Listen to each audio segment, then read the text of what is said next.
Have you ever wanted your own TV show? Have you dreamed of showcasing your talent for the world to see? Well, now you can. Have your own TV show. You can have your own 30-minute show. Not only will you be seen in the Detroit area, but you can be viewed worldwide.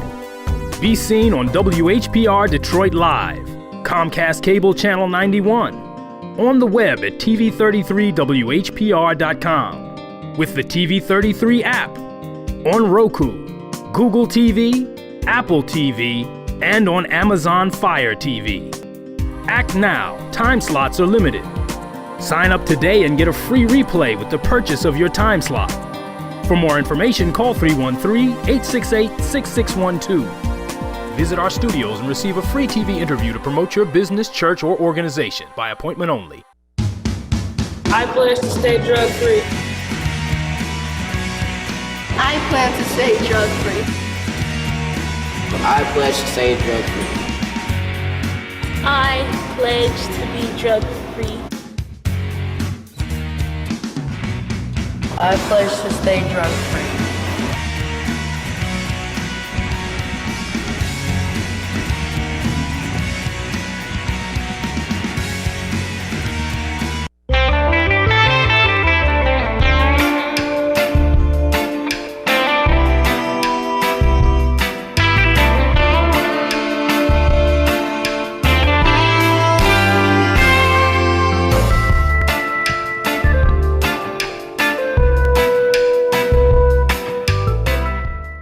Good afternoon. Welcome to Expose Under the Sun, sponsored by the Detroit Native Sun newspaper. I'm your host, Darwin Griffin, and I definitely want to welcome you to join my special guest today, Mr. Brandon Brice, as we're going to talk a little bit about the political arena as well as just some of the things that are on the mind of Brandon Brice today. So we are live, and if you would like to call in to the station to ask a question or to make a comment, our call-in numbers are area code 313-868-0342, 313-868-0351, or 313-868-4336. And again, we're sponsored by the Detroit Native Sun newspaper. And just want to, to thank the various people that have made this broadcast possible. Mr. R.J. Watkins, Mr. Henry Tyler, thanking Tim Smith, and also Michelle Cunningham, as well as Renee Jones. So again, just want to appreciate everybody for making these a very, very memorable broadcast that we do here on Tuesdays from 2:30 to 3 o'clock. And we are televising live from the awesome city of Highland Park, Michigan, on the auspices of the Honorable Mayor Hubert Yap, as well as in the city of Detroit under the auspices of the Mayor Michael Duggan. So again, we just want to thank everybody for being on board with us today. Just want to say a shout out, special prayer for a good friend of mine, Carol Lee Willis hyphenated Brown, who's going through some health challenges. So just want to keep her lifted up in our prayer. But let's get started. There's been a lot of things, Brandon, that's been going on, in the news lately. But just to kind of give, since the last time we talked last week, we've had a memorable inauguration. And there were a lot of things that occurred that day, on the inauguration day. Was there anything on the inauguration day that stuck out in your mind? Well, first of all, and thank you, Darwin, for having me on the show. I mean, the first thing is we had a inauguration. The tradition since, our first president continued. It didn't seem like there was anyone who acted up, and we've moved on. The country's moved on. I think, whether you voted for Joe Biden or you didn't, Joe Biden is the 46th president of the United States, and it's time to move on. I think the challenge, Darwin, the bigger question is what happens in the next 100 days. One, you've got a situation where, as I said before last week, Joe Biden's got to decide, is he going to be a centrist like he is, or is he going to cater to the progressive side of his party? That's the first thing. But then the other thing is I think there's been some monumental decisions made with some of the reversal policies, some of the aid and funding, where now people's really got to question, is this a time where we want to be, in some cases, an asset to the world, or is it time that, like 45 said, is it time to put America first? I mean, American businesses are hurting. The businesses like Godiva and Toys R Us and all the businesses that you and I grew up with are literally closing their doors. Right. And so we've got to have some real smart decisions, Darwin, about what is the future of this country.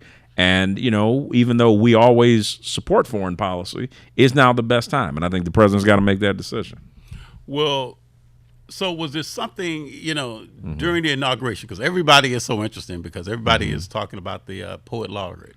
That, a young lady, I think, what is she, 21, 22 years of age? Mm-hmm. And, but the one thing that I liked about what she did was that she paid homage to her elders. She gave a lot of credit to the people that were there before her.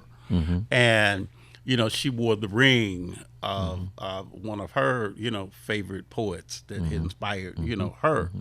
And then you look at the attire, look at the dress, look at the pomp and circumstance that went on. You saw what Michelle Obama had on, the former first lady. You saw what our first ever African-American vice president had on. You saw what the first lady had on. So you saw a lot of different things that day. And then you saw what, what some of the other people that were there, what their attire was. But, and then you also saw everybody around the country were wearing the chucks and the pearls. And I had to really kind of wonder when they were wearing the chucks and the pearls, all the women, whether or not if they were in, a member of a sorority, were still wearing pearls that day. So, this is interesting because I think this comes back to the issue that I think we have as black people is, when we look at this is symbolism. This is about a woman who, whether you support it or not, she rose to the top. She is the second person in charge of this nation right now. But I think we can't get lost in the fashion and the symbolism. We got to put more meat on the substance in terms of talking about policy. I read an article today that talked about, we have, there's a candidate in New York, African-American woman, and Hollywood is getting behind her. And that's okay, but my bigger concern is, well, are the policies going to get New Yorkers through this COVID-19 crisis? When you say Hollywood is getting behind her in what way? Well, because if you look at the inauguration, you had a lot of celebrities there. You had J-Lo there, and all. I mean, all that's fine. Lady Gaga, and all these celebrities, and all that's great. But the bottom line question comes back to the American people. And, are we making decisions? Is Washington making decisions that are going to guarantee that not only we get through COVID, but you're talking about massive job losses right now where, there was an article that talked about the Keystone Pipeline. That's 100,000 jobs gone. When you talk about other scenarios where now Godiva and all these businesses are closing their doors, this is a very delicate time in the U.S. economy. And Darwin, like I know, if it's delicate for those folks across 8 Mile, it's a crisis for those folks they look like me and you. 8 Mile, right. Exactly. Well, and that's the thing, because, we were talking about this yesterday, that here, one of it seems like one of our favorite restaurants, Five Guys. Maybe going little two favorite, right. So one thing that I'll throw a shameless plug. I just hope and pray that nothing ever happens with Cinnabon. So I'm hoping that nothing happens with them. Now listen. I'm gonna lose my mind if White Castle go away. Well, there's a lot of people that's my midnight. That's my midnight hour. But we made it through Top Hat, right? Closing down. We can make it through Top Hat. We can probably make it through White Castle doing the same thing. Right.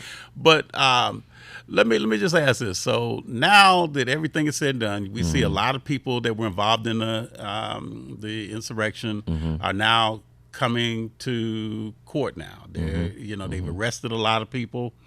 A lot of people have been identified. Even I was looking at something on Facebook and on the news where they were showing one of the people that was involved in the insurrection, his son. Yeah. It went and turned him into the, FBI. So there's a lot of things that people are kind of saying, hey, we're this, that, and the other. But now let's get to the meat of the matter right now. Right now, there's a impeachment process, just getting ready to come forth. President 45 is no longer president. He's just 45. Sure. No, Now we've I'm got- sorry, wait. He's actually the office of the president now. Right. So Whatever now that we have a means. president Right. 46. Right. So Right. now, what do you see is going to happen when it comes down to the impeachment process? Well, first of all, I don't think, even Joe Biden said, I don't think the Democrats have enough votes to do it. And here's the other thing, Darwin, and this is a delicate situation because now, depending on what happens with this process is what's going to determine 2024. Okay. My thoughts are, like I said before, the Democrats control the House, the Senate, the White House. And some are, or even on the left, are saying, well, if you basically control Washington right now, let's just go ahead and move forward and keep governing. Some people think it's a waste of time, but I think if you continue to add fuel to the fire, Democrats have got to think about not just federal races, Darwin, but they also got to think about state races, and that's coming up. And let's be honest, you got a couple governors I won't name who right now are. They're on thin ice, as it relates to COVID-19. So I think Joe Biden's got to think, you've won the war. You could win the battle. Public opinion is already tainting, the Trump brand to an extent. Let it be and govern the country. So do you think that this, when it comes down to the impeachment, do you think it's taken away from what Biden could be doing in his initial? I think 100 Biden's got days? 100 days to hurry up and have a plan. Some of the things Biden has said is concerning because now he's talking about, essentially, and this came out a couple days ago where he's saying we don't know how to deal with the COVID-19 epidemic. That's problematic. And then, when you're talking about cutting the Keystone Pipeline, now that's jobs on top of, this message that I think the Democrats are trying to push when they talk about unity. So I think, if I were advising Biden, I would say if he truly wants to be about unity, he's got to, number one, say the impeachment process, let the politics stop. We're better than that. Let's govern the country. And he's got to come up with a real economic reform agenda right now. Because when you talk about cutting that many jobs in a crisis, that's problematic. And I think that, right now he's got, the media clearly was on his side. So my thoughts are, why not use the media to push some form of economic reforms to get America back to work? That's a much better narrative than beating a dead horse that you may or may not have the votes for as it relates to impeaching the 45. Well, it seems like right now, just like here, there's a lot of people that were looking for things to have happened under the Obama administration. So a lot of people are thinking, well, we may not have been able to get it done through the Obama administration, but now here we've got the Biden administration. So some of the policies that we were trying to get pushed forth then, now 4 years later, maybe now we can get them done. Here's the issue with that, Darwin. I agree.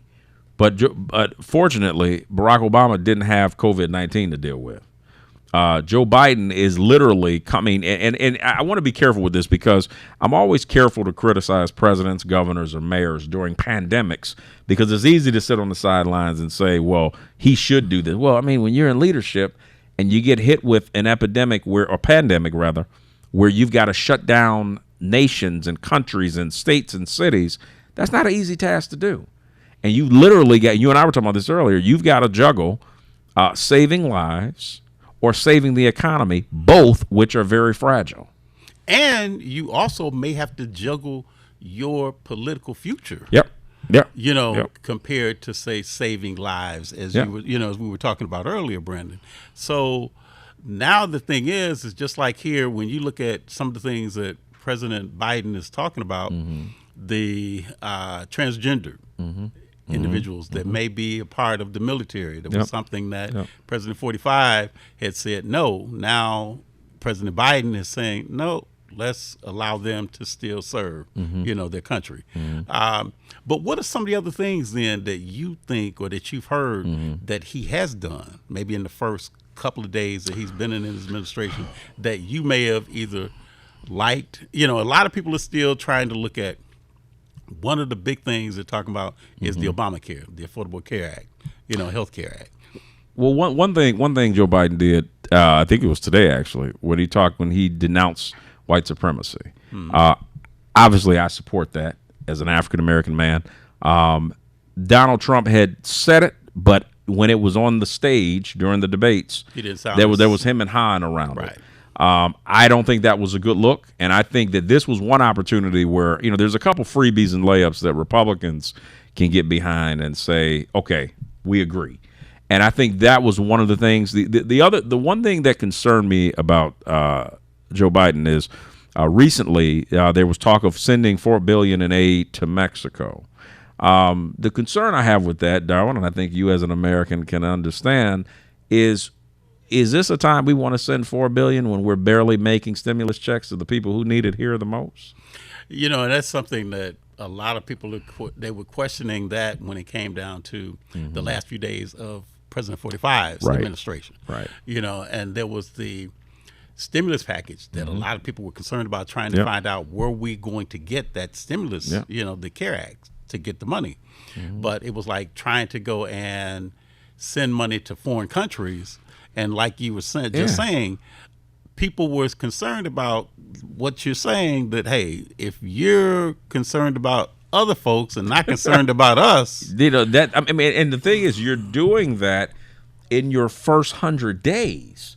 That's not a good look. And so I think, the administration has really got to, and I think, the theme in the first 100 days for Joe Biden has really got to be, when Trump talked about America first, Biden's got to say something on the order of America's better, in terms of reinvesting in crumbling infrastructure, reinvesting in industries that COVID has completely annihilated, and really guaranteeing the American people, even those that did not vote for Joe Biden, that he's their president. I can't say in the first 2 weeks that's been the case, but I'm open. He's still got 100 days, or he's still got 95 days to go. And so I give credit where credit is due, but I think that has to be, these are delicate times, Darwin. And I listen, I'm one of those type of guys, even though I'm on the right. I believe that, when the president succeeds, we all succeed. So, I'm hoping that Biden pulls through, but he's got some very critical decisions to make in the next 2 to 3 months that if he doesn't get it right, 2024 could go back red. Well, that's the thing that we have to look at, just like where we had the previous president that said, make America great again. But the thing is that there were a lot of opposition that were saying basically, make America first. And that's what it seems like right now, that the current president has got to really get back to the adage of making certain that we are, because there's a lot of countries that look at us for dependency when it comes to foreign aid. Well, Darwin, this is the last real place and beacon of freedom. And if you follow me on Twitter, I've been very adamant about this whole freedom of speech thing, because this is serious. There was an article that came out about, the pillow guy and, his stance for the president. And here's the thing, Darwin. You're talking about the guy that did the My Pillow. The My Pillow Okay. guy. Here's the thing. And this is my honest thoughts on this. Twitter is a private business. And so they can decide who they want or who they don't want. But the other side to that is we've got to be very careful in talking about defamatory speech versus opinions. Because the reality is that everybody's entitled to an opinion, even if that opinion, which most likely is wrong. And I think that that's where we've really got to have conversations on, when we start targeting people, are we targeting those people who need to be targeted, the radicals or the extremists on both sides? Or are we targeting people who just don't agree with the policies of our federal government? They shouldn't be considered, radicals or anything like that. They're just people who disagree.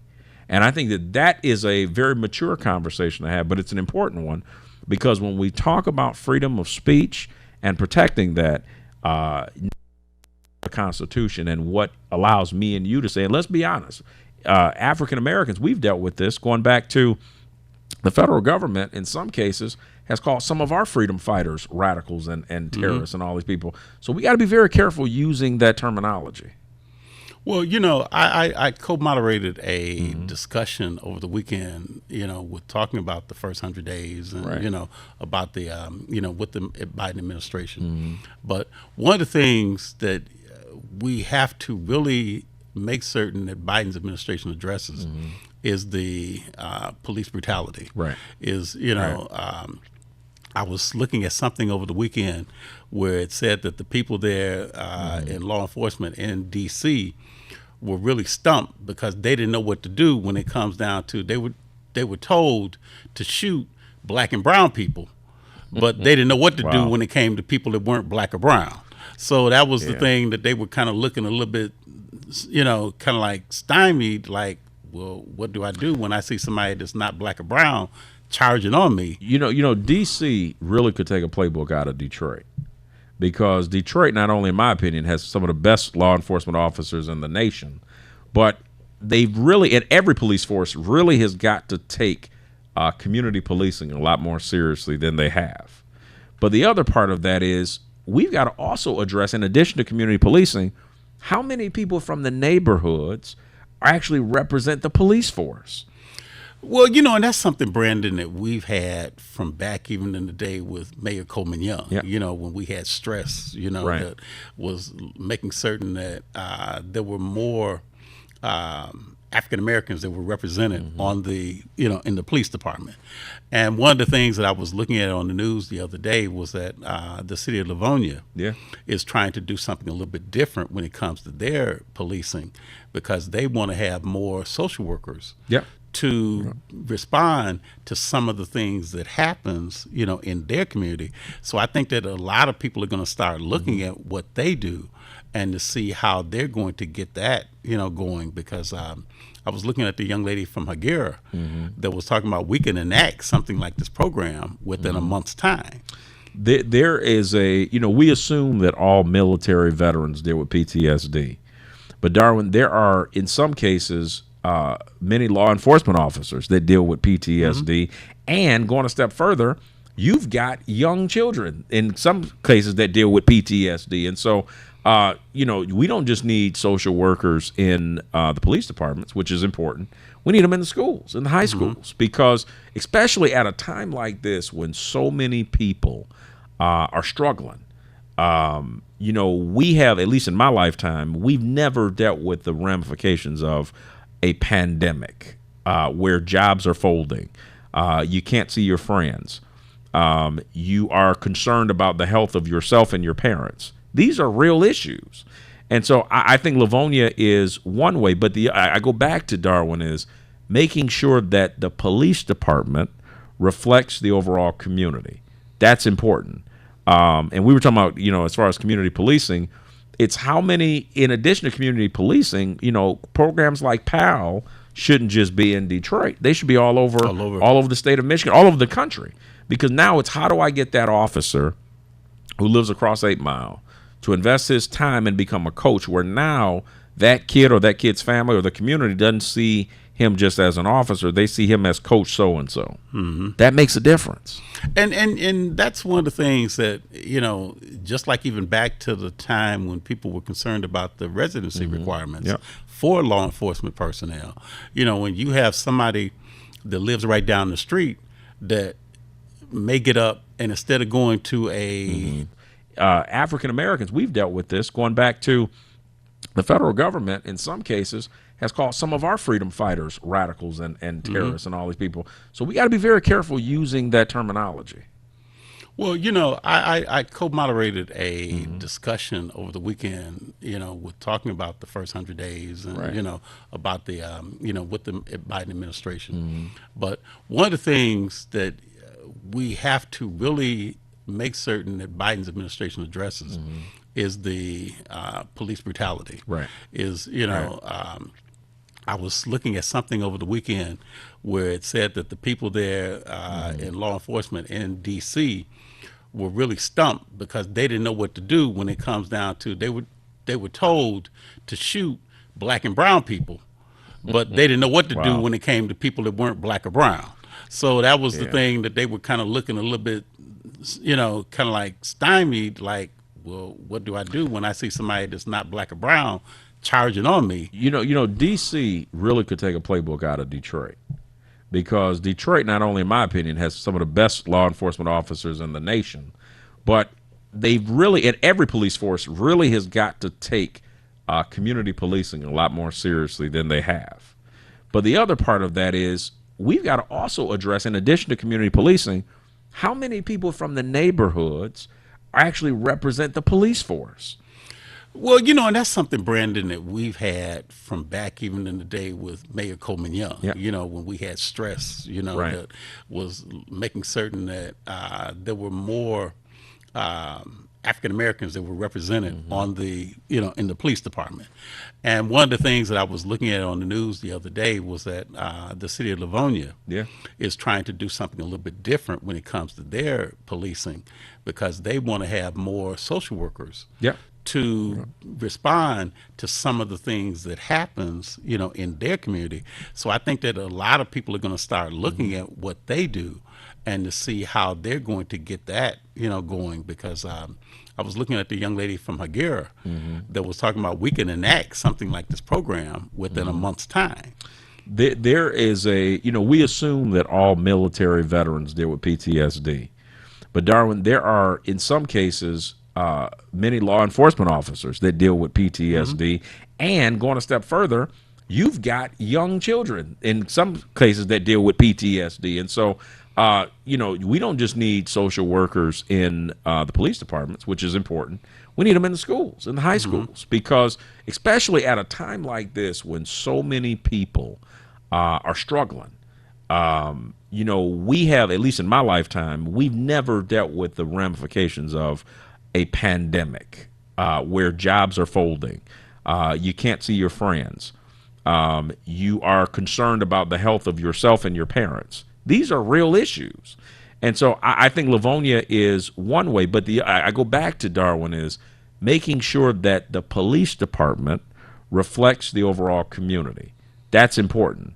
And we were talking about, you know, as far as community policing, it's how many, in addition to community policing, you know, programs like PAL shouldn't just be in Detroit. They should be all over the state of Michigan, all over the country. Because now it's how do I get that officer who lives across 8 Mile to invest his time and become a coach, where now that kid or that kid's family or the community doesn't see him just as an officer, they see him as coach so-and-so. That makes a difference. And that's one of the things that, you know, just like even back to the time when people were concerned about the residency requirements Yep. for law enforcement personnel, you know, when you have somebody that lives right down the street that may get up and instead of going to a different type of a opportunity, you know, occupation, they're going and putting their badge on, putting their uniform on, and going and getting in a police car and might be patrolling around your neighborhood. Yeah. You know, so that was one of the things that, you know, I think they're going to probably think about a little bit more in terms of, say, trying to have more law enforcement people in the communities that they represent. Because just like when you go into the stores, you go into the party stores or the supermarkets and places like that, you have people there at the front door that greet you, Right. that look like you, Right. that could be your neighbor, you know, going into the gas stations Right. and places like that. And you're a little bit less apt to want to do something that you don't need to do. You know, especially when you got people right there that know you, that greet you. Hey, Brandon, how you Yep. doing? Yep. And you walk in the store and you might be thinking about doing something that wasn't right. But then when somebody, you know, sees you and they greet you or something like that, that may kind of dissuade you from doing something that you may not have any business doing. Well, the reality is, Darwin, we, you know, unfortunately, we trust people who look like us, typically. And so We you know, should trust people We, who we look should. like us. We should. We don't Right. always do it. But I think you bring up a good point, because now you're talking about the fact that, you know, if you and I know, you know, Lil J and he's down the street and he maybe had a little too much to drink, you and I know he's not a threat. Right. We say, hey, man, go home. End of story. And that's where that social work concept Exactly. comes in with the police. Exactly. The policing that they were talking about in Livonia. You know, that here you got somebody that can talk and really diffuse a situation as opposed to exacerbate the situation, you know, Exactly. with something that goes on. And like you said, you got somebody that doesn't look like us. They may go and think one thing first versus somebody who has that social work background or, you know, that type of, you know, mentality that says, hey, let's talk to this person. Let's see. Let's look for the body, the body language or the visual cues about somebody to see if they could be somebody that could be violent versus somebody who just needs to de-escalate. But you know what? That's true. But it also, Darwin, comes down to, when you know somebody, you trust somebody. And, when we look at, if these officers were coaches or mentors, now they can literally call the mother, the father, the relative and say, hey, is this happening in your community? Why? Because they're the coach of their son. They got a relationship there. But the problem is you're taking people from outside of these inner cities, then you're putting them in some of the most dangerous places that even people in the city don't go to, and you expect them to react as if everything's okay and different when that's not the case. Well, you got to treat people as the individuals that they are.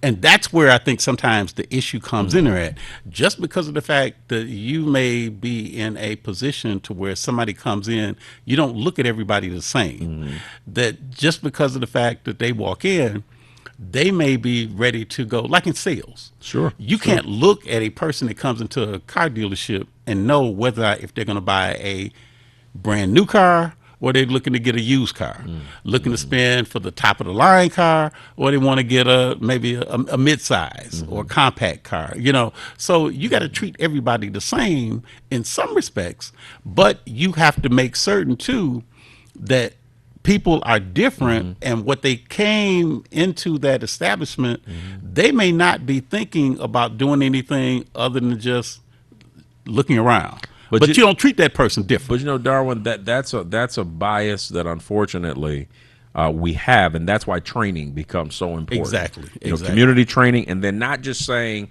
not just observing, but taking the time to actually get to know people and talk to people. That's it, exactly. You're exactly right. Brandon, every time we get together, it always goes by so fast. Whether or not if it's just you and I, or you and I and somebody else, it goes by so quick. But definitely have back on the show again, Brandon Bryce. All right. This is the man. So, he's very, very much out there in the political arena as well as in the community. So he's somebody to definitely go and keep an eye on, Mr. Brandon Bryce. Thank you. But I do want to thank him for being on the show today. If you are interested in getting a copy of the Detroit Native Sun News, who sponsors us, that you can pick up a copy from the local Kroger supermarkets. And if you would like to advertise in the Detroit Native Sun newspaper, you can contact Miss Valerie Lockhart at area code 313-457-5944. Again, this has been a real interesting first month of this year. There's a new virus that's out now. I think it's called the P117. Now the thing is that they're saying that it's getting prevalent in the cities of Ann Arbor and Ypsilanti. So make sure you stay masked up and keep the social distance when it comes down to your fellow person that you come in contact with. Peace. Have a great, great week.